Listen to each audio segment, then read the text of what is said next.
in. I've had the great honor and privilege to know Agnes over the year, and I can tell you she is like family to us. The courage and strength that all of you possess is something I have never seen in my life before, and I will keep saying that. But you know, it's interesting because these families, they don't want to be this strong. They just want their loved ones back. These are not random accidents. In case after case, there were prior offenses, prior deportations, and prior opportunities to enforce the law. And instead, Democrats' weak enforcement created these preventable tragedies. And for years, we've heard rhetoric about compassion and human rights. But where is the human right of an American citizen to live safely in her own country? And where is the compassion for the mother who buries her child? There is nothing compassionate about illegal immigration. There is nothing humane about lawlessness, and there is nothing controversial about enforcing immigration law.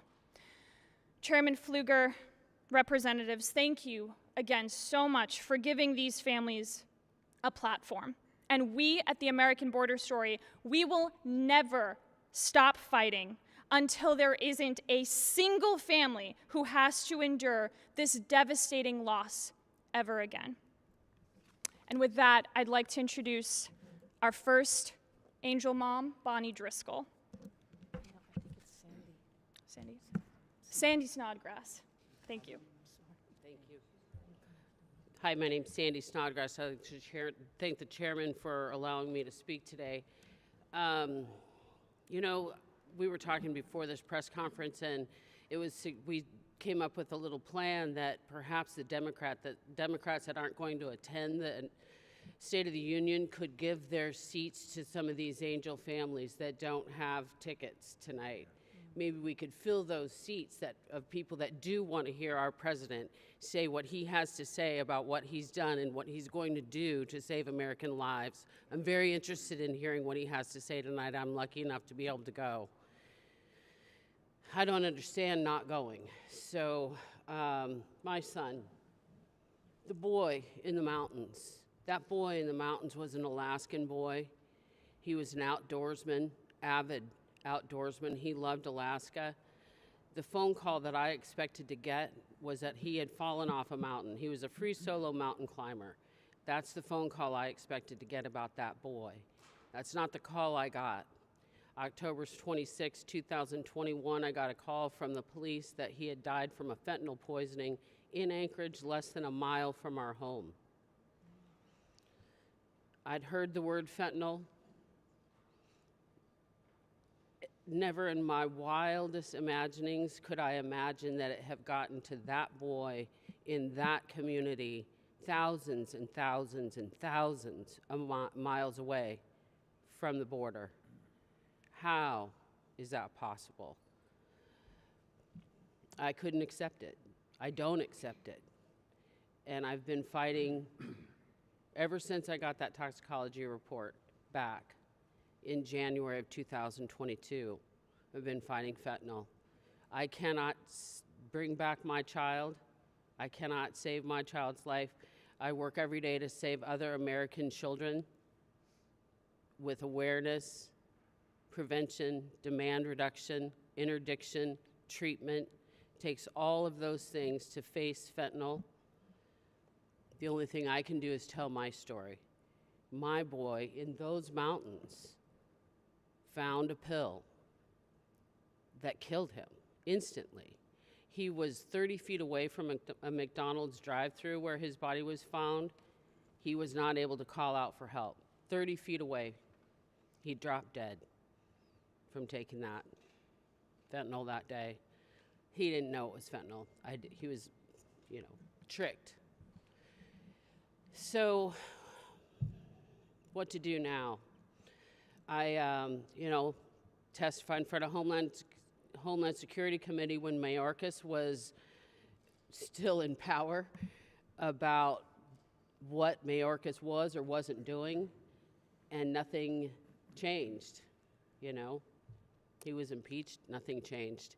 Now we have President Trump. Day one, President Trump designated drug cartels as terrorist organizations. We saw proof of that Sunday. We saw proof of that Sunday. Let's take the fight to them. We need to take the fight to them. We're tired. I am tired of talking to parents. I talked to a parent this morning, another parent, fentanyl, Anchorage, Alaska. We experienced a mass poisoning event in late November. People dying from fentanyl in Anchorage, Alaska. Fentanyl is 10 times stronger than regular fentanyl. The Chinese Communist Party has not stood down. The Mexican drug terrorist organizations have not stood down. They're sending more deadly fentanyl and more deadly combinations of fentanyl analogs into this country. Fentanyl, 10 times stronger than regular fentanyl. Mass poisoning, Anchorage, Alaska, late November. This fight is far from over, and I will not stop fighting. Every chance I get to talk about fentanyl and what the Chinese Communist Party is doing, what drug terrorist organizations, mostly out of Mexico, are doing to our country, intentionally killing our citizens inside our sovereign borders, is not okay. And I know that President Trump feels the same. 2 weeks after I was in his office when he signed Bruce's law, he designated fentanyl a weapon of mass destruction. And that's what it is. It killed 70,000 Americans last year. If that's not a weapon of mass destruction, I don't know what is. Inside our sovereign border, this is happening. President Trump, I know, will not stand for it. I will not stand for it. Anything that I can do to help this Congress, help this administration to fight fentanyl. My son is dead, but there are people out there that don't know about fentanyl, and we need to tell them. I need to tell them, and I hope that you will tell them. Thank you for having me.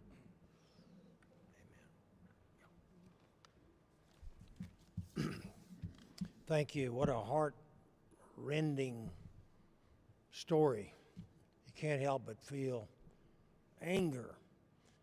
As the chairman of our House Border Security Caucus for many years now, we've had Alejandro Mayorkas in front of our caucus and asked him, why are you doing this?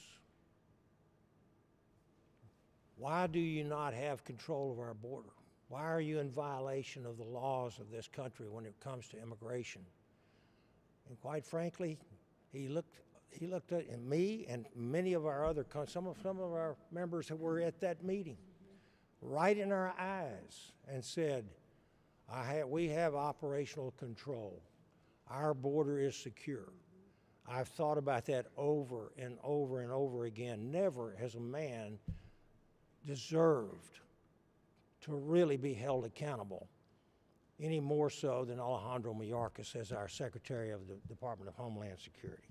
But I want to say how my heart just goes out to you, angel moms, sisters, etc., standing up here with us, lost your loved ones. I have 17, my wife and I have 17 grandchildren. That's why I serve up here. Now, those 4 years of the Biden administration, I don't think I got a single night's sound sleep. This very morning at the RSC, actually at lunchtime, RSC lunch, Republican Study Committee lunch today, Paul Paris was there, the president of our Border Patrol Union Association. And he said it better than anyone could say it. Within 1 hour of the first day that President Donald J. Trump took office, within 1 hour, he could see the dramatic change that was taking place just because they were going to start obeying the law. It's incredible. You can hardly wrap your mind around it, but to think of any elected officials, Democrat officials, whether they be a city councilman, a school board member, a sitting senator, or a member of the House of Representatives, and then a president of the United States or the vice president of the United States.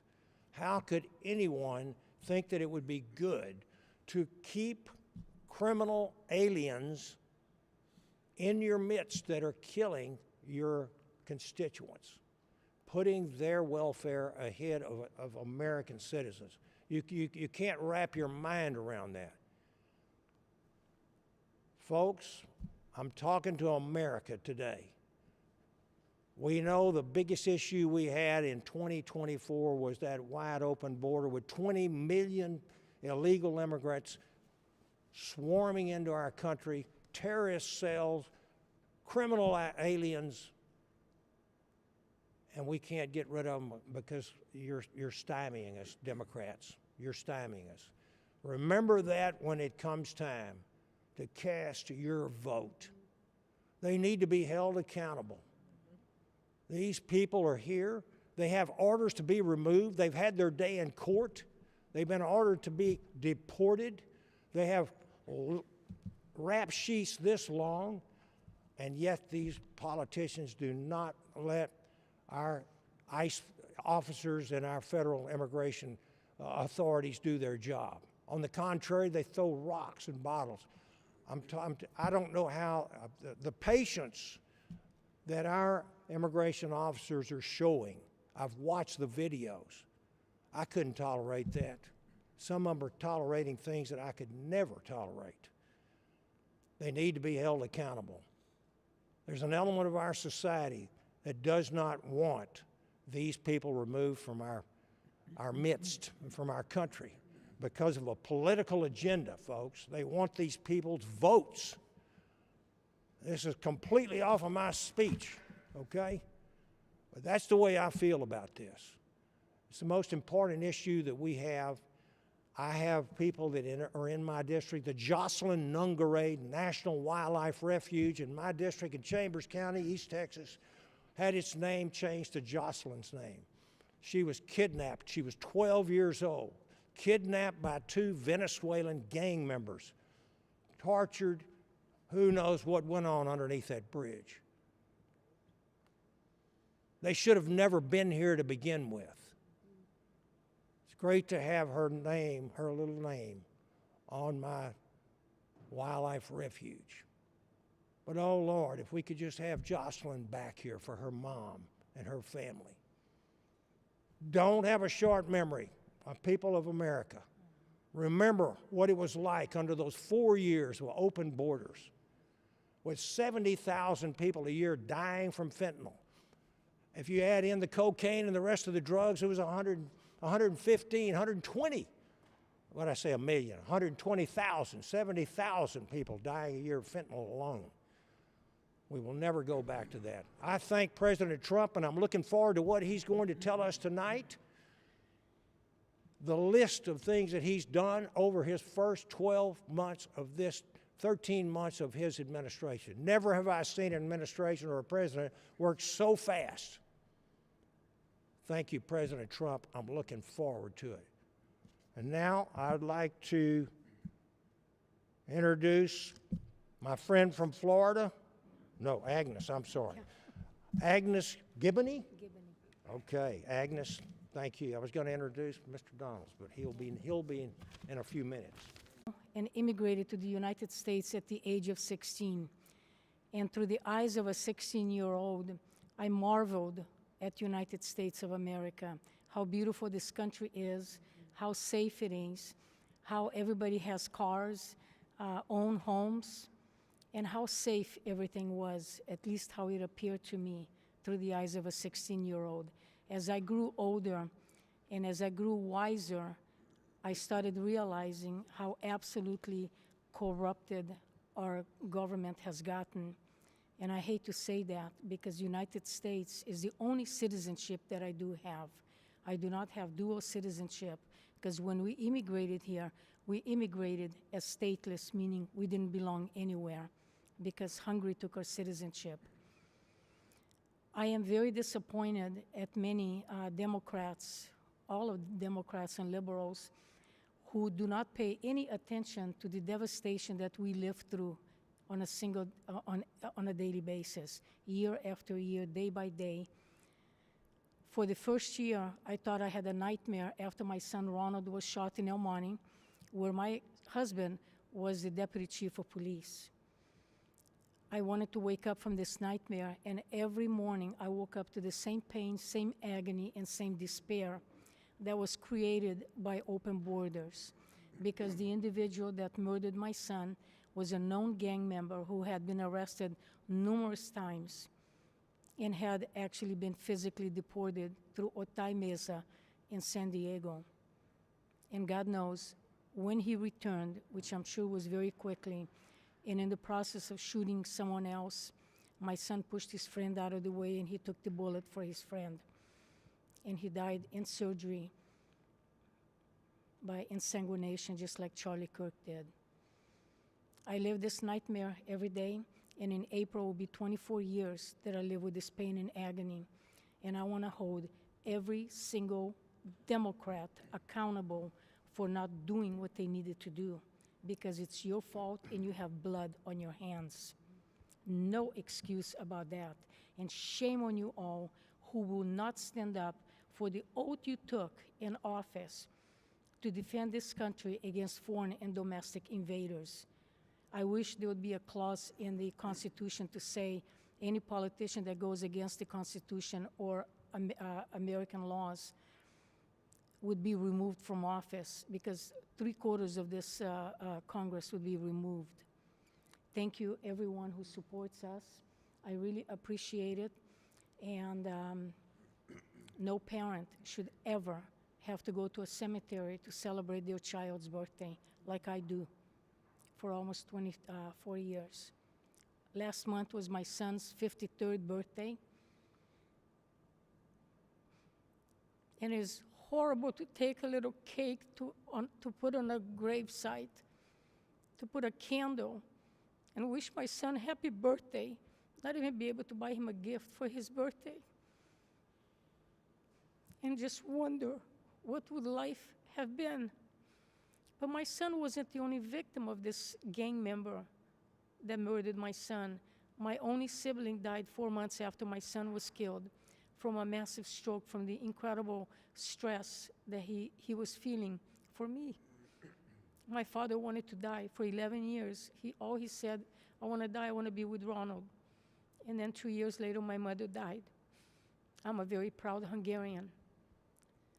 But I am more proud to be an American citizen, and I hold every single Republican, every single congressman and woman in office fully responsible for every single death that occurs in this country, because you are not doing what you're supposed to be doing, is upholding the law.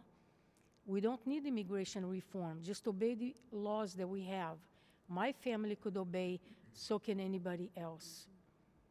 God bless this country. God bless President Trump. And thank you, Nicole, for giving us a voice, and Brennan, Tabs, for the American Border Story, for putting our stories out there. I love you guys as my family, because you guys gave us a voice, and President Trump gave us a voice. He has never forgotten us. Thanks to Tom Homan for doing a tough job, and especially to my beautiful DHS Secretary, Kristi Noem. She is doing the job that a man should have done. The previous administration, Alejandro Mayorkas, shame on you. You ought to disappear, because nobody wants to see your face anymore. But it's taking a woman to take care of business. Thank you, God bless you, and God bless United States of America. Oh, I'm sorry. Now I would like to introduce Bonnie Driscoll.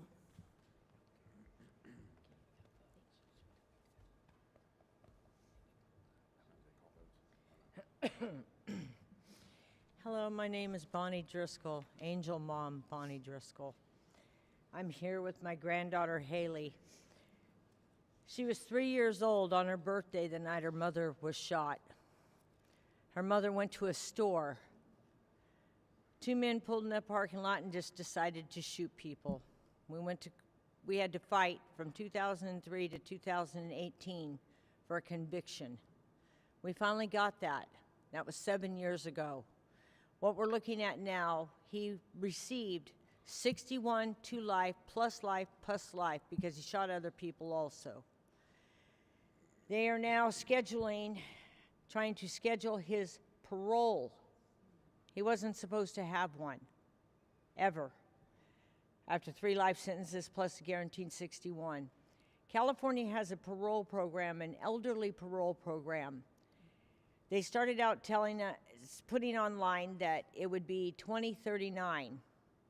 They moved it to 2034.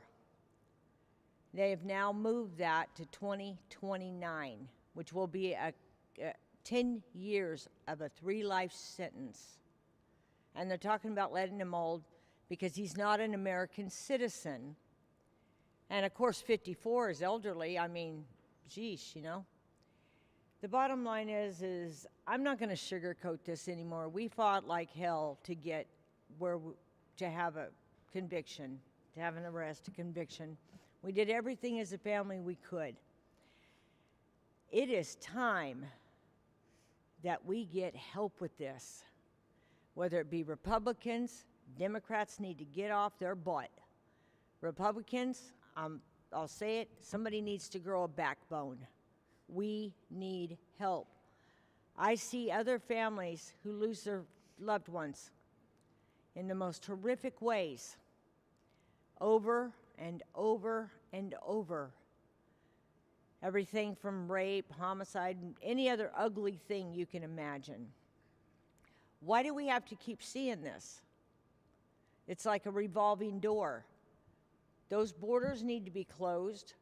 People need to be arrested or sent back to the country of their origin where they have prisons for them. I don't know what to do with them, but as an American citizen, I understand we have criminals here.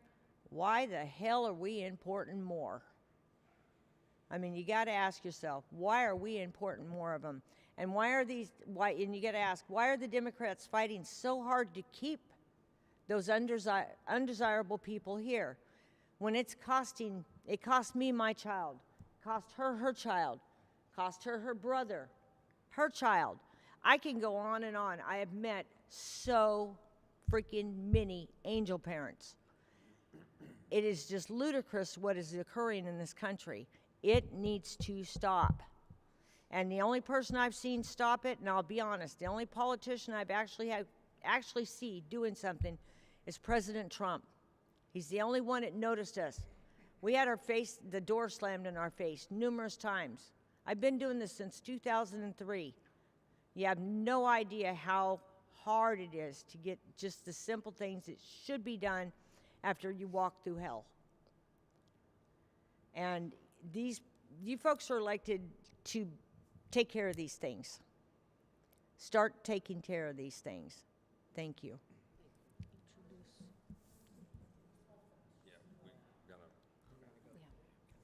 Okay.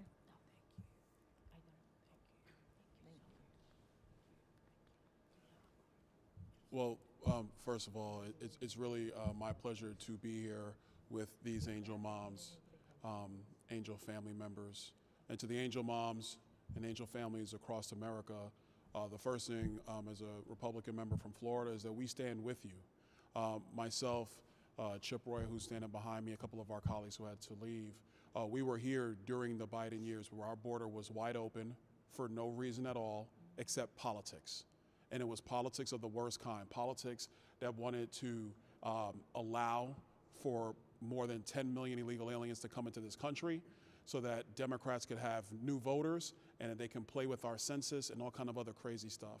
But what happened in our country is that we had young girls and young boys have their life snuffed and taken away from them because of the radical Democratic left policies. Policies, by the way, that they still support today. Donald Trump has done the job he was elected to do. He secured the border. He shut it down on day one. Now we're going through the hard work of having to deport criminal illegal aliens and other illegal aliens out of the United States. My friend Chip and I, we were there making sure that the money was there for ICE and the Department of Homeland Security to do their job. They just got that money about 6 months ago. So I know people want to see these things ramp up, but sending people out of the country takes just as much time as letting them all in. But we are doing that work. We are consistent in that work.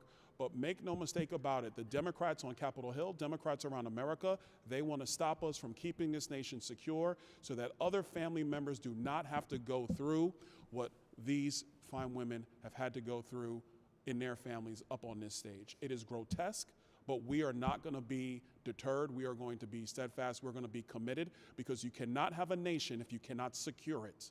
And we are going to make sure that the United States of America is secure. We would ask the American people to continue to stand with us every step of the way to make sure that is not just a thought, not just an idea, not just a promise, but a reality in America.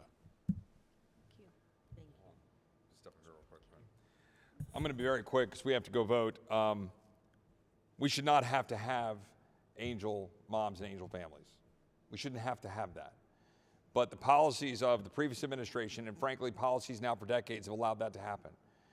And I could sit here and talk about Alexis Nungare, Jocelyn's mom, who was my guest to the inauguration last year. I could talk about the other families. I could talk about Rachel Marin's family, and they testified in front of the Judiciary Committee. I could talk about Lake and Riley's family. I could talk about the families that I've gotten to know in Texas who lost their children to fentanyl poisoning, the 7 in the school district where my kids live in 1 year alone, the number of kids that had to be resuscitated from Narcan. All of this stuff was created by the bedlam at the border that these ladies have articulated better than I could.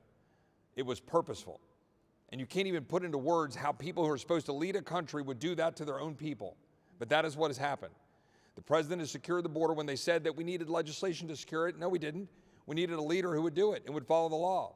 The president secured the border. The president is now removing bad actors. And what does the left want to do? They want to side with the people that are coming here and creating harm. It's unconscionable. Byron's right. We created the funding for Border Patrol and ICE to stand behind them so they could do their job. And I'm getting sick and tired of hearing this. Every single one of us who are civil libertarians want to make sure law enforcement do their job correctly. Nobody on this stage would say otherwise. But I'm not going to side with the bad guys over law enforcement when that was the cause of the problem in the first place and the loss of life of the American people. I'm going to stand alongside Border Patrol. I'm going to stand alongside ICE. I'm going to stand alongside the president. I'm going to stand alongside Tom Homan. I'm going to stand alongside these ladies and other families that have been impacted by the disastrous policies that created it. And one final point. We've been trying to move the ball, and more Republicans do need to step up to support the president. I just need to be blunt. We passed H.R. 2 to codify that the president is doing now in the last Congress. We should do it now. We should do it this year. The House passed the Save America Act to guarantee American citizens vote in American elections and to have voter ID at the polls, and the Senate ought to call it up and pass it. We should do more work to do the job the president is doing to codify it so no future administration can allow this to happen. I pray for these families. I pray for the families not here. I pray for those who have lost their loved ones. And I pray that our leadership will do the job that the Constitution calls on them to do, which is to secure the blessings of liberty with a secure border, secure communities, enforcement of the law. God bless you all, and thank you all for having us.